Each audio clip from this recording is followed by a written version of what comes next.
วดาประจำตัวที่วัดเขาที่บ้านที่สวนที่ไร่ที่ทำงานที่คุ้มครองประเทศชาติอะไรให้หลวงปู่ชาวบ้านหลวงปู่โป่งครูบาอาจารย์ทุก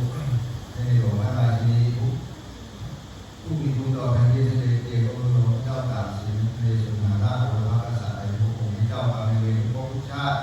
ให้สรรพสัตว์ทั้งหลายให้สู่ภพภูมิที่ดี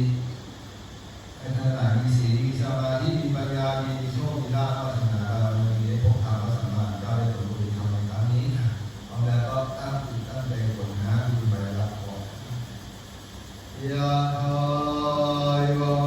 ปุราปริปุเรนติสารังเอวะเมวะอิโตทินังเปตานังอุปกปปติอิจิตังปฏิตังตุมังคิปะเมวะสมิจจตุสัพเพปุเรนตุสังกปาจันโทปนรสโสยะธามณิโชติรสโสยะธาเทวาจันโตสัพพะโรโควินาศตุมาเตภวันวันตรายโยสุขีติขายุโกภวะอภิวาทนาสีเลสเนจังวุฒาปัจจายโนจัตตารโอธรรมาวัฏันติอายุวันโนสุขังภะลังมาเรนะทันติสัพพัญญาวัฏันโยเวตัมมัจจาราคาเนระทินังอริเยสุชุโภเตสุตาติสุเอปัสสันธมนาตาสวิปุราโหติตาคินาเยตาตาลุโหตังติวายาวันจังการันติวานเตนะนาคินาโอนาเตปิปุญญาสมาธิโนตัสมาเตอาคติวานติโนยะคตินังมหาภารังปุญญานิกาลโลกัสมิงกลิกาโหติปานินันเตยนจะโพ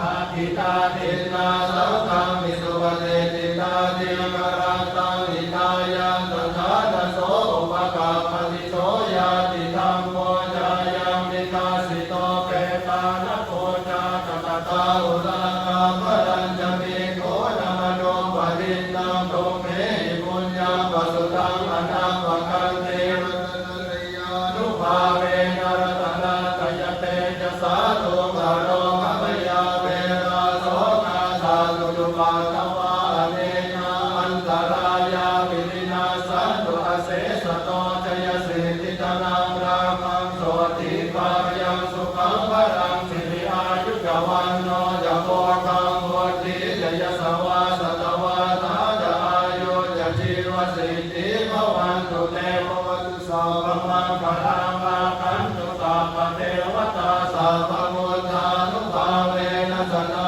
โสติภวันตุเตภวตุสัพพมังคลังอาคันตุสัพพเทวตาสัพพธัมมานุภาเวนัสตาโสติภวันตุเตภวตุสัพพมังคลังอาคันตุสัพพเทวตาสัพพสังฆานุ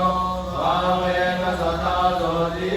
ภวันตุเตภวติรุขะพยาปัตตาจินิพยาโสกปัตตาติโสกาหุตุสัพเพริมานิโยเอตาวตาจัมเมสัพพะธัมเมสัพพะธัมสัพเพเทวานุโมทันตุสัพพะสัมปสิทธิยาตานังนันตุสัตตาสีนามังอันตุสัพพะตาภวนาภิยตาตุกันนันเทวตาคตาสัพเพมุลาภะปัตตาปัจเจกานันติยามนังอันตานันเตเจลาภังคันตานิสัพพะโตโยสัพพะสัมปันนาสุขธรรมะสมัยตาสัตโตวิสาโรเกเนวะธรรมายุตเรเจวัจจันตมัสสะเตยังนาสัมมาโนนัตตัญญังยังญาณิสังฆังวะละทังตัสสะนุภาเวนะตันตรายโยมีประโยชน์ไปหมดแล้วเจ้าค่ะสาธุสาธุมุสาวัตโตระโตธรรมะสาธุมุสาวัตโตระโตธรรมะสาธุมุสาวัตโตระโตธรรมะสา